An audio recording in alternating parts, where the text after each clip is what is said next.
오늘 우리에게 주신 말씀은 신명기 6장 1절에서 9절 하나님의 말씀을 받들어 읽겠습니다. 이는 곧 너희의 하나님 여호와께서 너희에게 가르치라고 명하신 명령과 규례와 법도라. 너희가 건너가서 차지할 땅에서 행할 것이니 곧 너와 내 아들과 내 손자들이 평생에 내 하나님 여호와를 경외하며 내가 너희에게 명한 그 모든 규례와 명령을 지키게 하기 위한 것이며 또 내 날을 장구하게 하기 위한 것이라. 이스라엘아, 듣고 삼가 그것을 행하라. 그리하면 내가 복을 받고 내 조상들의 하나님 여호와께서 내게 허락하심 같이 젖과 꿀이 흐르는 땅에서 내가 크게 번성하리라. 이스라엘아, 들으라. 우리 하나님 여호와는 오직 유일한 여호와이시니 너는 마음을 다하고 뜻을 다하고 힘을 다하여 내 하나님 여호와를 사랑하라. 오늘 내가 내게 명하는 이 말씀을 너는 마음에 새기고 내 자녀에게 부지런히 가르치며 집에 앉았을 때에든지 길을 갈 때에든지 누워 있을 때에든지 일어날 때에든지 이 말씀을 강론할 것이며 너는 또 그것을 내 손목에 매어 기호를 삼으며 내 미간에 붙여 표로 삼고 또 내 집 문설주와 바깥문에 기록할지니라. 아멘.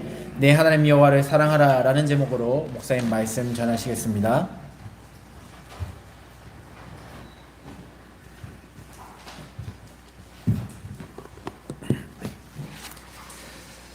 할렐루야. 하나님도 사랑하고 성도들도 사랑해야 하니까 우리 옆에 분들과 사랑합니다, 축복합니다 인사합시다.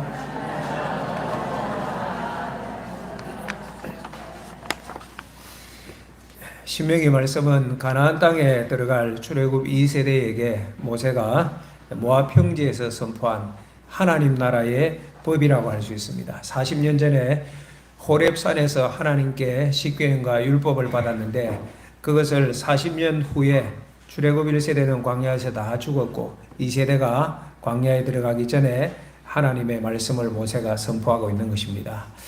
오늘 6장 보았는데 앞선 5장은 십계명에 관한 내용이 선포되고 있고 오늘 6장부터 25장까지는 그 외의 율법의 전반적인 부분들을 모세가 설교로 강론을 하고 있습니다. 그 중에 오늘 읽었던 이 부분의 말씀은 율법의 대강령이라 할 수 있는 말씀이 선포되고 있는데 마음을 다하고 뜻을 다하고 힘을 다하여 내 하나님 여호와를 사랑하라고 말씀합니다. 이 말씀 우리가 잘 알고 있고 우리에게 꼭 필요한 말씀입니다. 또한 우리에게 복이 되는 말씀입니다. 사랑하는 여러분, 하나님의 말씀, 하나님의 법은 우리에게 복이 됩니다.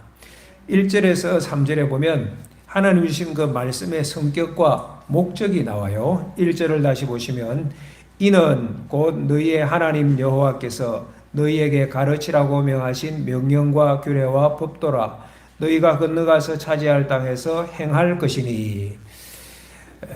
이것은 하나님께서 가르치라고 친히 명하신 말씀이란 것이고 너희들이 건너갈 땅, 가나안 땅에서 행해야 할 것입니다. 2절을 보시면 율법의 목적이 나옵니다. 2절 볼까요? 곧 너와 내 아들과 내 손자들이 평생에 내 하나님 여호와를 경외하며 첫 번째 목적은 율법을 주신 첫 번째 목적은 내 하나님 여호와를 경외하게 하기 위한 것. 그 다음 내가 너희에게 명한 그 모든 규례와 명령을 지키게 하기 위한 것이다. 세 번째는 내 날이 장구하게 하기 위한 것이다 라고 말씀을 하고 있습니다. 세 가지죠. 다시 말씀드리면 내 하나님 여호와를 경외하도록 주셨고 너희가 그 명령을 지키게 하기 위하여 이 율법을 주셨고 내 날이 장구하게 하기 위함이라고 말씀합니다. 그리고 3절에 가보면 이스라엘 백성들이 이것을 듣고 행하면 복을 받고 그리고 젖과 꿀이 흐르는 그 가나안 땅에 가서 크게 번성할 것이라고 약속을 내주고 있는 것입니다. 사랑하는 여러분, 여러분의 자녀가 학교에 입학한다든지 또는 대학을 졸업하고 새 직장에 들어가게 되면 부모님들은 자녀가 잘 하기를 바라는 마음으로 여러 가지 이런저런 조언들을 합니다. 사랑의 마음에서 그렇게 하는 것입니다. 하나님께서 그 마음으로 곧 가나안 땅에 들어갈 자기 백성들에게 행하여야 할 명령과 규례와 법도를 주시는 거예요. 율법의 말씀이죠. 여러분, 하나님 나라의 법, 하나님의 법인데 우리가 살고 있는 이 세상에도 법이 있습니다. 그러나 세상에는 악법도 존재할 수 있습니다. 법이라고 하지만은 불평등을 조장하고 또 악을 조장할 수 있는 법도 있다는 것입니다. 미국의 19세기에 보면 짐 크로우 법이 있었습니다. 흑인 차별법이에요. 흑인들의 투표권을 박탈해버리고 또 식당과 공공시설에 흑인들의 출입을 제한을 하기도 하고, 길을 걸어가다가 저쪽에서 백인이 걸어오면 흑인은 그 길에서 벗어나서 차도로 걸어간다든지 피해야 하는 것입니다. 이것을 어기면 폭행을 할 수도 있고 심지어 구금하거나 투옥을 시킬 수도 있었다가, 이 짐 크로우 법이 놀랍게도 1965년까지 미국에 존재했다고 합니다. 악법이라고 할 수 있죠. 2차 세계대전 당시에 나치 독일의 뉴른베르크 법이 있습니다. 1935년에서 45년까지 독일에 존재했던 법인데 유대인 차별법이에요. 유대인들이 시민권을 철폐하고 또 결혼하거나 권리나 뭐 이사하는 이런 모든 출입 제한은 하는 인종차별법, 악법이라고 할 수 있죠. 이런 법 때문에 유대인들이 많은 고난을 받았고 학살당했던 것을 기억합니다.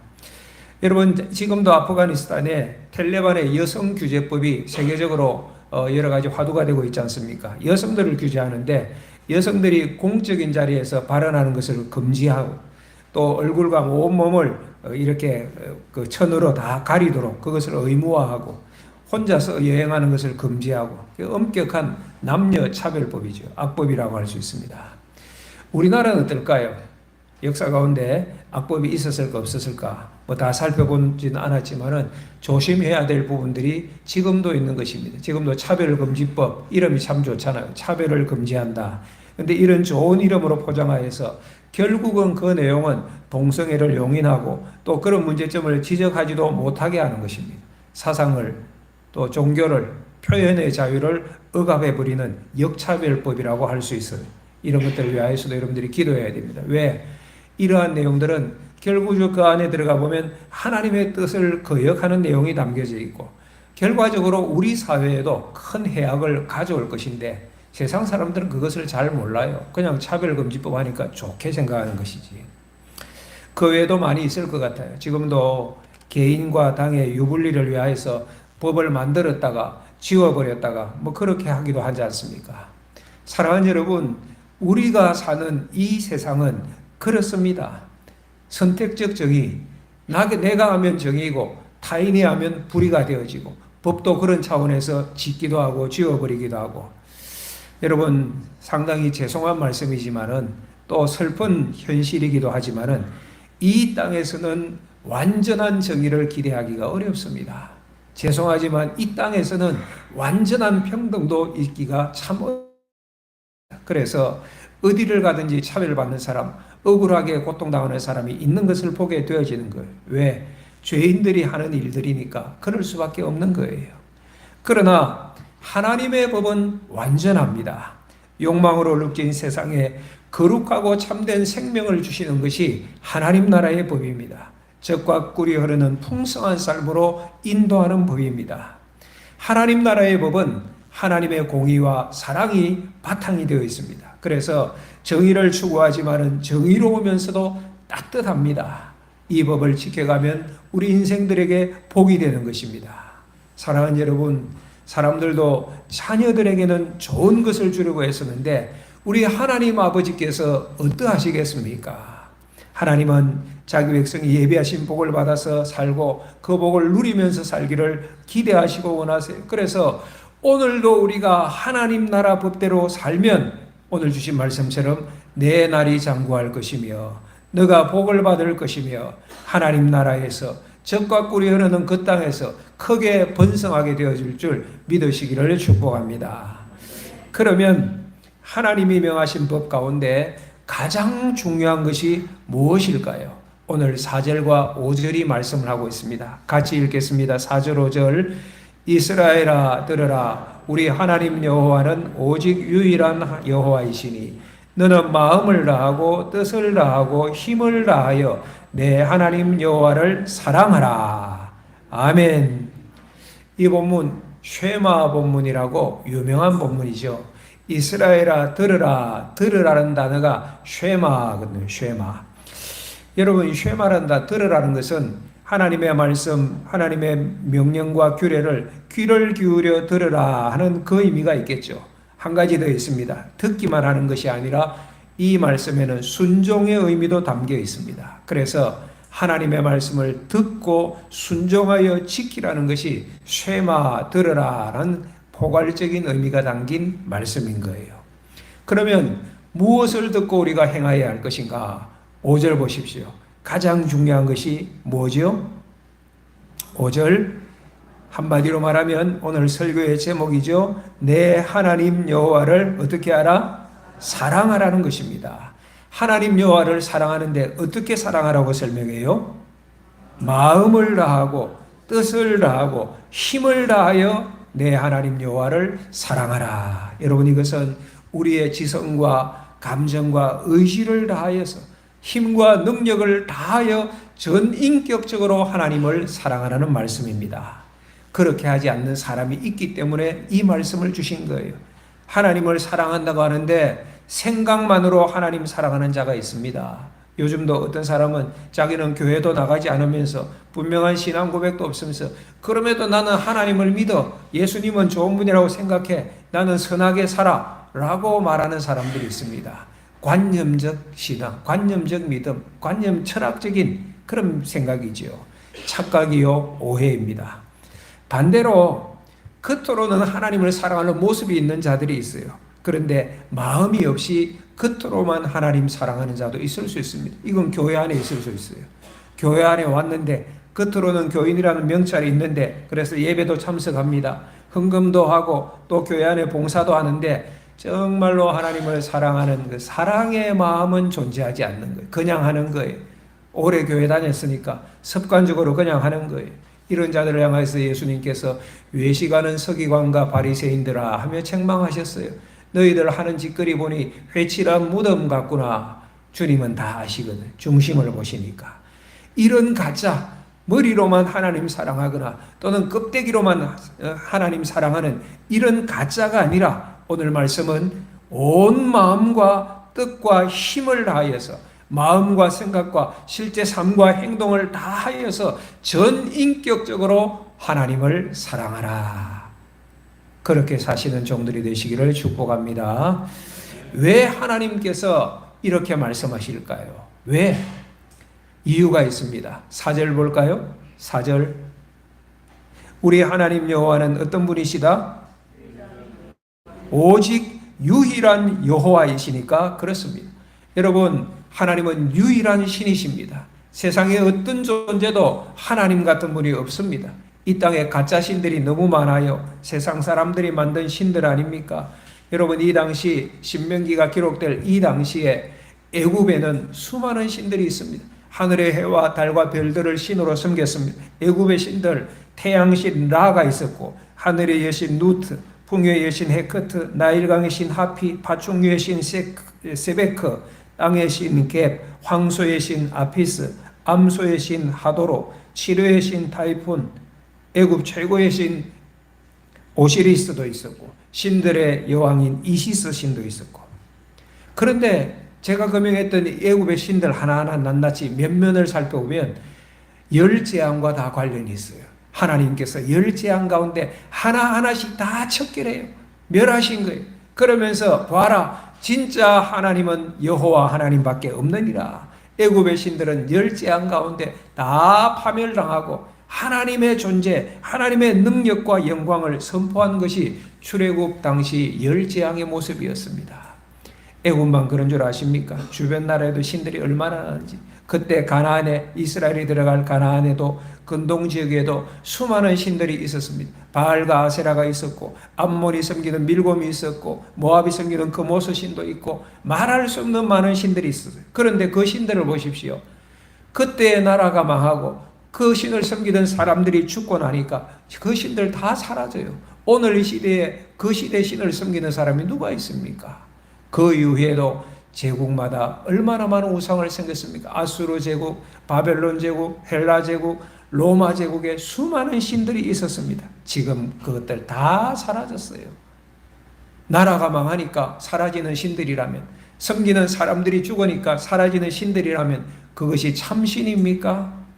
사람이 만든 신이기 때문에 이렇게 사라지고 멸할 수밖에 없는 거예요. 그러나 하나님은 그런 가짜 신들과는 완전히 다릅니다. 하나님은 누가 만들어서 존재하는 분이 아니라 스스로 존재하시는, 자존하시는 분이셨습니다. 영원 전부터 존재하셨고 영원까지 존재하실 분이 하나님이십니다. 창세기 1장을 보면 땅이 혼돈하고 공하며 흑암이 깊음이 있을 그때에 태초에 천지를 말씀으로 창조하신 분이 하나님이십니다. 창조하실 뿐만 아니라 운행하시고 지금까지 다스리세요. 그 하나님께서 지금으로부터 4,000년 전에 갈대아 우르에가 한 무명의 사람 아브라함을 찾아가시고 불러내셔서 이스라엘을 삼으신 것 아닙니까?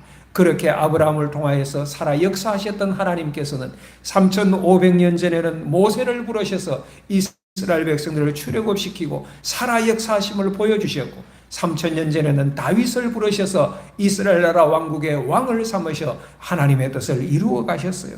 2000년 전에는 당신의 아들 예수 그리스도를 보내어 주시어서 이 땅에 참 생명의 길을 보여주신 분이 하나님이시고 역사하셨잖아요. 4,000년 전, 3,000년 전, 2,000년 전에만 계셨느냐? 아니에요. 하나님은 오늘로 살아서 역사하시고 온 세상을 다스리고 계십니다. 그래서 여러분들이 눈을 열어서, 마음을 열어서 조금만 집중하면 오늘도 이 세상 가운데 역사하시는 하나님의 손길을 볼 수가 있습니다. 보시기를 축복합니다. 사랑의 하나님이세요. 능력의 하나님이세요. 유일하신 참 구원의 하나님이세요. 지금도 살아 역사하시는 하나님이세요. 그러하니 우리가 이 하나님을 마음을 다하고 뜻을 다하고 힘을 다하여 사랑해야 하지 않겠습니까? 우리가 하나님만 사랑해야 될 또 다른 이유가 있습니다. 그것이 뭐냐? 하나님께서 먼저 우리를 그렇게 사랑해 주셨다는 사실입니다. 하나님께서 먼저 마음을 다하여 우리를 사랑하시고 뜻을 다하고 힘을 다하여서 우리를 사랑하여 자기 백성 삼아 주셨다는 사실입니다. 우리가 성경에서 지금까지 다 보았잖아요. 아브라함을 누가 부르셨습니까? 이스라엘을 누가 부르셨어요? 하나님께서 먼저 부르시고 언약을 맺어 주셨잖아요. 나는 너희의 하나님이 되고 너희는 내 백성이 될 것이다. 하나님께서 부르셔서 언약을 맺어 주셨어요. 그 이후에도 이스라엘은 하나님의 사랑을 벗어나서 거역하고 불순종하고, 그럼에도 불구하고 하나님은 끝까지 자기 백성을 버리지 않고 마음을 다하고 뜻을 다하고 힘을 다하여 사랑하신 거예요. 그래서 애굽에서 구원하여 내셨습니다. 광야 40년 동안 하나님께서 동행하시며 그들을 보호하셨습니다. 결국은 가나안 땅으로 인도하셨습니다. 그 땅에 이스라엘이라는 하나님 나라 왕국을 세우셨습니다. 이스라엘이 세워진 이후에도 이스라엘 백성들이 얼마나 자기 마음대로 했습니까? 자기 소견에 옳은 대로 살려고 애쓰고 죄와 반역이 거듭되고 결국 그러다가 북왕국 이스라엘 멸망하고 남왕국 유다도 멸망하여서 바벨론의 포로로 다 잡혀갔잖아요. 나라가 깡그리 멸망하였습니다. 그런데 그럼에도 불구하고 하나님의 끝없는 사랑은 멈추지 아니하여서 하나님의 때가 되매 다시금 이스라엘을 구원하셔서 하나님의 땅 가나안으로 인도하셔서 예루살렘을 회복시켜 주시고 이스라엘을 회복시켜 주시고, 사랑이죠. 사랑하시되 마음을 다하고 뜻을 다하고 힘을 다하여 자기 백성을 사랑하시는 그 사랑하는 여러분, 놀랍게도 그 사랑의 정점에 예수 그리스도가 계십니다. 하나님께서 우리를 사랑하시는데 독생자 예수 그리스도를 이 땅에 보내어서 우리 대신 십자가에서 죽게 하셨어요. 우리의 죄짐을 지시고 대속의 죽음을 당하고 피 흘리심으로 말미암아 우리를 구원하여 주셨잖아요. 마음을 다하고 뜻을 다하고 힘을 다할 뿐만 아니라 목숨을 다하여서 우리를 사랑하신 놀라우신 하나님의 사랑을 우리가 받았습니다. 그러하니 우리도 하나님 사랑할 때에 마음을 다하고 뜻을 다하고 힘을 다하여서 하나님 사랑해야 되지 않겠습니까? 사랑하는 여러분, 다들 그리하시겠습니까? 그리하시겠습니까? 꼭 그리하시기를 바랍니다. 하나님이 여러분 한 사람 한 사람을 그렇게 사랑하셨어요. 그러니 너희들도 나를 사랑하라고 하나님 말씀하시는데, 우리도 마음을 다하고 뜻을 다하고 힘을 다하여 하나님을 사랑하면 우리에게 복이 됩니다. 내 날이 장구할 것이고 너가 복을 받을 것이고 크게 번성할 것이라고 이스라엘에게 약속해 주셨는데 우리에게도 이 복이 있지 않겠습니까? 6절 말씀에 내 하나님 여호와를 사랑하라, 사랑하라, 아하브라는 단어가 써 있는데, 이 사랑은 단순한 감정만을 의미하지 않습니다. 그 감정에 수반되는 구체적인 행동까지를 의미하고 포함하고 있는 것입니다. 그러니까 하나님을 사랑하라, 아하브, 정말 사랑한다면 사랑하는 마음, 그 감정에 걸맞는 실천과 순종이 수반되어야 한다는 의미인 것입니다. 월간고신 7월호에서 보았던 글입니다. 작년 파리 올림픽 양궁 경기에 아주 인상적인 것은 선수들이 활을 쏠 때에 그 선수들의 심박수가 표시가 돼서 화면에 다 나왔어요. 남자 개인전 결승하는데 우리나라 김우진 선수와 미국 선수가 이렇게 결승전에 올랐는데 5세트까지 이루는데 4세트까지 2대2 동점이에요. 마지막 세트 3발을 쏘는데 우리 김우진 선수가 10점 만점, 3발 다 10점 만점이에요. 와, 이제 우리가 우승이다 라고 생각했는데 상대방 선수도 실력이 출중해 미국 선수도 3발 모두 만점이었어요. 5세트까지 동점이에요. 그래서 마지막 한 발로 결정하는, 우승을 결정하는데 그 긴박하고 절박한 상황에 김우진 선수 심박수가 평온하게 80을 넘지 않으면서 10점 만점을 쐈어요. 그래서 우승했어요. 그때 미국 선수는 9점을 쏘았다고 해요. 여러분, 사실 올림픽 대표로 나온 선수라면 연습할 때, 평온할 때는 거의 만점을 다 쏠 거예요. 그렇지만 가장 중요한 순간, 긴박한 순간에도 흔들림 없이 10점을 쏠 수 있는 것이 진짜 실력 아니겠습니까? 작년 여름 부천 어느 호텔에 화재가 나서 여러 사상자가 발생했습니다.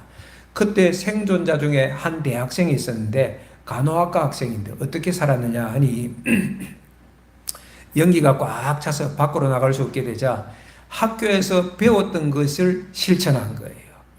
일산화탄소는 물에 잘 녹는다는 것이 생각나서 화장실에 들어가 수건을 물에 쫙 적셔 문틈을 막고 샤워기에 물을 틀어서 얼굴에 대고 구조를 기다렸어요. 그래서 이 학생이 살았습니다. 이게 실력입니다. 평소 배운 지식을 위급한 상황에서 너무 당황해서 생각나지 않는다면, 실천할 수 없다면 그 아는 지식이 무슨 소용이 있겠습니까? 사랑하는 여러분, 신앙의 영역도 그런 거예요. 기도를 배웠지만은, 기도를 알지만은 정작 위급할 때 기도하지 못한다면 기도를 안다는 것이 무슨 의미가 있겠습니까? 믿음을 배웠지만은, 교회를 배웠지만은 위급하고 절박할 때 믿음대로 살지 못한다면 참 믿음이라고 말할 수 있겠습니까? 지식만이 가진 믿음이라면 참 믿음 아닌 것입니다. 신앙은 삶의 영역입니다. 사는 만큼이 신앙이고 위급할 때도 변치 않고 행동할 수 있는 만큼이 신앙이요 믿음인 것입니다. 우리는 다 신앙생활을 하고 있습니다. 교회 생활을 하고 있습니다. 사랑하는 여러분, 우리의 열심 있는 신앙생활이 고스란히 생활신앙으로 이어지기를 주의 이름으로 축복합니다. 사는 것이 신앙이에요. 순종과 실천이죠. 그것이 신앙이에요. 마지막 심판대 앞에 설 때 하나님께서 그것을 저울에 달아보실 거예요. 하나님을 사랑하라. 마음을 다하여, 뜻을 다하여, 힘을 다하여 하나님을 사랑하라는데, 여러분, 하나님을 사랑하는 자가 가장 중요하게 해야 될 일이 예배입니다. 예배. 따라할까요? 예배. 예배. 한 번 더 합시다. 예배. 예배로 하나님께 영광 돌리고 하나님의 능력과 은혜를 입어서 믿음으로 살아가게 하는 것이 예배입니다. 그래서 여러분, 십계명이 쭉 선포되어질 때 십계명, 율법 중에 율법인 십계명, 가장 중요한 것이 십계명 아닙니까? 그 십계명 중에 1에서 4계명이 하나님 섬기고 예배하는 것과 관련이 되어져 있어요. 너희들 절대로 다른 신에게 섬기지 말라. 우상에게 절하지 말고 오직 하나님만 섬기고 안식일은 철저하게 지켜서 하나님께 예배하여라. 이게 1계명에서 4계명이에요. 가장 중요한 계명.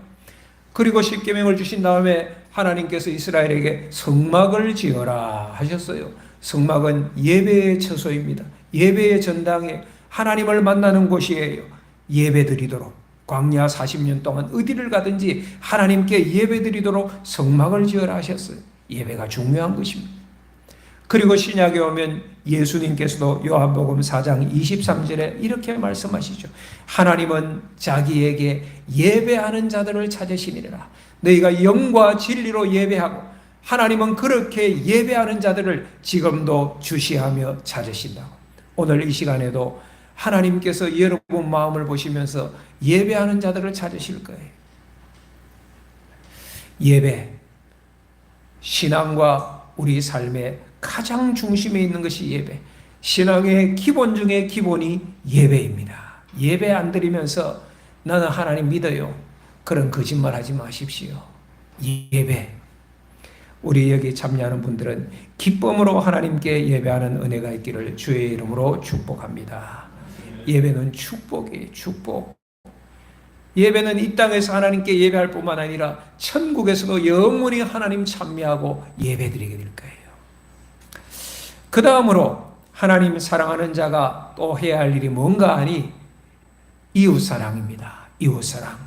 오늘 본문의 말씀 마태복음 22장 37절에서 39절에 보면 예수님께서 율법 중에서 가장 중요한 것을 딱 정리해 주시는데 오늘 본문을 인용하십니다. 본문을 인용하며 첫째, 마음을 다하고 목숨을 다하고 뜻을 다하여 주 너희 하나님을 사랑하는 것이라. 둘째는 레위기 19장 18절 말씀을 인용하시면서 내 이웃을 내 자신같이 사랑하는 것이다. 이것이 온 율법과 선지자의 강령이니라. 율법 중에서 가장 중요한 말씀이라는 것이지요. 그래서 하나님을 사랑하고 동일한 마음으로 이웃을 사랑하고, 레위기 19장에 보면 내 이웃을 내 몸과 같이 사랑하라 말씀하시면서 이웃 사랑을 하나님께서 이렇게 설명하세요. 내 부모를 공경하라. 추수할 때 밤 모퉁이에 이삭은 거두지 말고 또 떨어진 이삭도 줍지 말아라. 가난한 자들, 고아와 과부와 나그네들이 죽어가도록 한 것이지요. 도둑질하지 말고 속이지 말고 거짓말하지 말아라. 이웃을 억압하지 말고 품꾼의 삭슬 미루지 말고, 이런 내용들이에요. 이것이 거룩이고 사랑이라고 표현하고 있어요. 마지막에 가면 재판할 때에 불의로 재판하지 말고 공의롭게 재판하여라. 내 이웃을 미워하지 말고 내 원수를 사랑하고 내 원수까지도 너 자신처럼 사랑하라. 이것이 레위기 16장의 말씀이시고 이것이 경건이고 거룩이라고 하나님께서 설명하고 계세요. 오늘 이 말씀 말입니다. 조금 전에 설명드린 이 내용, 10계명, 5계명에서 10계명까지의 내용 아닙니까?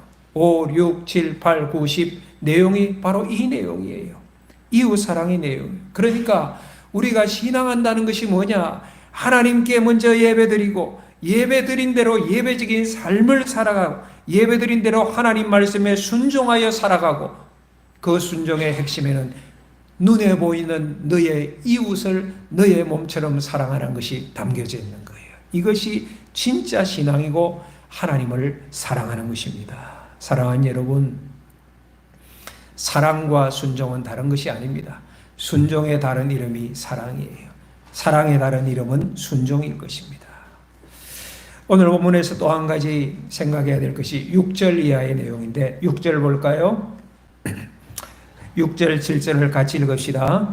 오늘 내가 내게 명하는 이 말씀을 너는 마음에 새기고 내 자녀에게 부지런히 가르치며, 여기까지 어떻게 하라고 해요? 이 말씀을 마음에 새기고 그 다음 자녀들에게 부지런히 가르치라. 여러분, 하나님의 말씀을 마음에 새기고 자녀들에게 가르치라고 하셨어요. 마음에 새긴다는 것은 우리 마음에 하나님 말씀이 이렇게 꽉 차 있으면 늘 생각이 나고, 그리고 마음으로부터 우러나와서 하나님 말씀에 순종하도록, 우리 마음에 돈이 꽉 차 있고 욕심이 꽉 차 있고 정욕으로 충만하면 하나님의 말씀이 없는 거예요. 그런데 하나님의 말씀이 성령 안에서 채워지게 되면 저절로 이 말씀이 생각나고 어디에서든 말씀에 순종하는 삶을 살고, 이것이 마음에 새기고의 의미가 되는 것입니다. 그 다음 자녀들에게 가르치래요. 교회의 다음 세대에게 하나님의 말씀을 가르치래요. 어떻게 가르치래요? 부지런히 따라합시다. 부지런히 여러분 자녀들에게 그냥 생각날 때 툭툭 던지지 마시고 하나님의 말씀을 계획하여서 의미를 두고 시간을 두고 가르치셔야 됩니다. 교회의 다음 세대들에게 하나님의 말씀을 부지런히 우리가 가르칠 수 있어야 됩니다. 이것이 하나님의 뜻이에요. 그러면 부지런히 가르치라는 것이 어느 정도인가? 7절 보십시오. 집에 앉았을 때든지 길을 갈 때든지 누웠을 때든지 일어날 때든지 이 말씀을 가르치고 강론하고 8절 너는 그것을 하나님의 말씀을 내 손목에 메어 기호로 삼고 내 미간에 딱 붙여서 표로 삼고 내 집 문설주와 바깥 문에도 하나님의 말씀을 기록하여 둘지니라. 그래서 여러분 지금도 정통 유대인들은 테필린, 메주자 이렇게 표현합니다. 하나님의 말씀을 죽은 성구를 이마에도 붙이고 여기 손목에도 이렇게 차고 또 집 앞에 문에다 하나님 말씀을 딱 붙이는 거예요.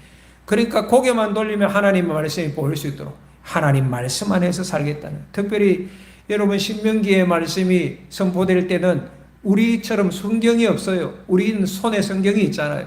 하나님의 말씀이 사람들에게 주어지지 않을 때니까 이렇게 해서라도 하나님의 말씀을 암송하고 마음에 새기겠다는 거예요. 얼마나 대단한 일심이죠. 그렇게 하라는 거예요.